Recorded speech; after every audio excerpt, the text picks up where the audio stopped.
Everybody was destroyed, எல்லாம் அழிக்கப்பட்ட போது இந்த குடும்பம் பாதுகாக்கப்படுகிறது. காரணம் அவங்க நல்லவங்கன்றனால இல்லை, அவங்க பெரியவங்கன்றனால இல்லை, அவர்களுக்கு செய்த தேவன் எனக்கும் செய்வா. when listening to other stories, உங்கள் ஜபத்துக்கு நீங்கள் போகும்போது பொறாமையில் ஜபிக்காதீங்க. ஆண்டவரே, சிலர்லாம் ஆண்டவர்கிட்ட கோச்சிக்கிறது, நான் இனிமேல் சர்ச்சுக்கே வரமாட்டேன், நான் இனிமேல் பைபிளே கையில் எடுக்க மாட்டேன், எடுத்து எனக்கு என்ன ஆச்சு, அவங்களுக்கெல்லாம் செஞ்சிட்டீங்க, எனக்குன்னா பொறாமையெல்லாம் ஜாமன். ஆண்டவரே, அவங்களுக்கே எவ்வளோ செய்கிறீங்கன்னா எனக்கு எவ்வளோ செய்வீங்க எனக்கு தெரியும், எனக்கு நீங்கள் நன்மை செய்வீங்க. ஸோ உங்களுடைய ப்ரேயரில் ஆண்டவரோட கனெக்ட் பண்ணுறதுக்கு நீங்கள் செய்ய வேண்டிய சில விஷயங்கள்லாம் என்னென்னா, உங்கள் வாழ்க்கையில் கடந்த காலத்தில் கர்த்தர் செய்ததை நினைவுக்கு கொண்டு வாருங்கள். Remember all the things that the Lord has done to you. கர்த்தர் உங்களுக்கு செஞ்சதெல்லாம் ஒவ்வொன்றா நினச்சி பார்த்து நன்றி சொல்லுங்கள். தேங்க்ஸ் கிவிங்கில் தொடங்க. வேதம் சொல்லுகிறது, துதித்தலுடனே அவர் சந்நிதி முன் வாருங்கள். அவருடைய enter his gates with thanks கிவிங்னு போட்டிருக்குது இங்கிலீஷில். அப்போ தேங்க்ஸ் கிவிங்லேயே அதுதான் என்ட்ரன்ஸ் டோர் ஆண்டவருடைய ப்ரெசன்ஸுக்கு. எதுக்கு தேங்க் பண்ண முடியும்? பிரச்சனைக்காக தேங்க் பண்ணுறது இல்லை. இதுவரை விடுதலை ஆக்குனதுக்கு நன்றி சொல்லி தொடங்குங்க. இதுவரை நடத்தினதுக்கு நன்றி சொல்லி தொடங்குங்கள். ஒருவேளை இல்லை பிரதர், நன்றி சொல்கிற அளவுக்கு நம்ம வாழ்க்கையில் பெருசாக ஒன்றும் நடக்கலை அப்படின்னீங்கன்னா, சங்கீதக்காரன் சொல்கிறார், ஏய் உனக்கு ஒன்றுமே இல்லைனாலும் பரவாயில்ல, மூக்கில் கை வச்சு பாரு, காற்று வருதா, நன்றி சொல்லுங்கிறாரு. சுவாசமுள்ள யாவும் கர்த்தரை துதிப்பதாக. உனக்கு பெரிய அற்புதம்லாம் தேவையில்லை, இத்தனை கஷ்டத்தை தாண்டி இன்னைக்கு உயிரோட வச்சிருக்கிறீங்கள, தேங்க்யூ. ஒவ்வொரு செகண்டும் நான் ஆண்டவருக்கு நன்றி சொல்கிறேன்.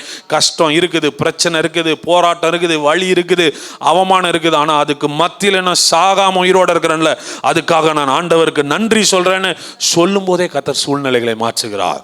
Enter his gates with thanksgiving. நன்றி சொல்லி அவருடைய சமூகத்துக்குள்ளே வாங்க. உங்கள் வாழ்க்கையில் நடந்த நன்மைகளுக்காக நன்றி சொல்லுங்கள். மற்றவங்களுக்கு கர்த்தர் செய்ததற்காக நீங்கள் நன்றி சொல்லுங்கள். அடுத்த வசனம் வாசிங்க, 7வது வசனம். என்றேன் அப்படின்னு போட்டு சேலா அப்படின்னு போட்டு இருந்துச்சுன்னா திங்க் பண்ணுங்க, நின்று யோசிச்சு பாருன்னு அர்த்தம். இப்போ இவர் மைண்டில் நிறையா ஓடுது, மைண்டில் என்னென்னலாம் ஓடுதுன்னு அப்படியே எழுதி வச்சிருக்கிறார் பாருங்கள். இதுதான் ரொம்ப நல்ல விஷயம். ஆண்டவருக்கு முன்னாடி ரொம்ப டிரான்ஸ்பரண்ட்டாக இருங்க. ஒரு நெகட்டிவாக யோசிச்சா கூட அதை கூட யார்கிட்ட சொல்லிடலாம், நீங்கள் ஆண்டவர்கிட்ட சொல்லிடலாம். இவர் சொல்கிறாரு, ஆண்டவர் நித்திய காலமாய் தள்ளி விடுவாரோ, இனி ஒருபோதும். மனசில் தோணுது, ஓகே முடிஞ்சு நம்ம வாழ்க்கையே இனி இப்படி தானோ, ஆண்டவர் நமக்கு இனி தயை செய்ய மாட்டாரோ, நித்தியத்துக்கு நம்மளை கைவிட்டாரா அப்படின்ற அளவுக்கு பிரச்சனை இருக்குது. அடுத்து சொல்றாரு, அவருடைய கிருபை முற்றிலும் அற்று போயிற்றோ, வாக்குத்தத்தமானது தலைமுறை தலைமுறைக்கும்.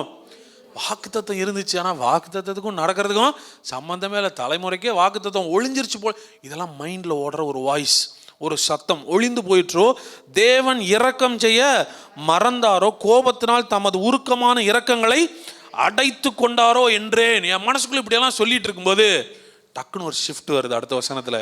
அப்பொழுது நான், இது என் பலவீனம். அப்பதான் புரிஞ்சுக்கிட்டேன், இது யார் பலவீனம்? என்னோட பலவீனம். என் மனசு பிரச்சனை சார், அது என் பலவீனம். இப்படிதான் யோசிச்சுட்டு ஏதோ ஒன்று பேசிட்டு இருப்பான், ஆனா அவர் அப்படி கிடையாது.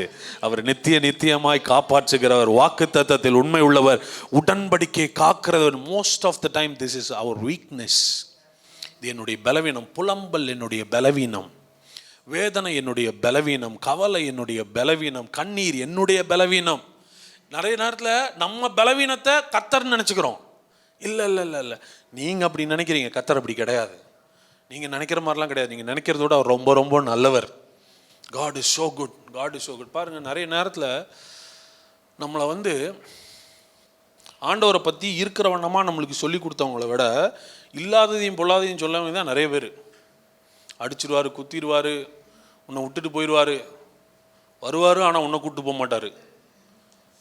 போவையா என்னான்னு பார்த்துக்கோ, அவர் வர்றப்ப நீ எடுத்துக்கொள்ளப்படி, தூங்கிறாத, முழிச்சிருன்னா எத்தனை நாள் முழிச்சிருப்பீங்க? தூங்கிறத, அவர் வரும்போது நீ விழிச்சிருந்தா தான் உன்னை கூட்டிகிட்டு போவார். தூங்கிட்டு என்ன பண்ணிட்டு போயிடுவார், விட்டுட்டு போயிடுவார். அப்படியான ஆண்டவரை பற்றி நிறையா தப்பாக சொல்லி கொடுத்துறாங்க. ஆனால் நான் சொல்கிறேன் பாருங்கள், அவர் ரொம்ப நல்லவர். ஆண்டவரை மாத்திரம் இருக்கிறவனமாக புரிஞ்சுக்கிட்டிங்கன்னா நீங்கள் தான் நிம்மதியாக தூங்குவீங்க. ஆமென்.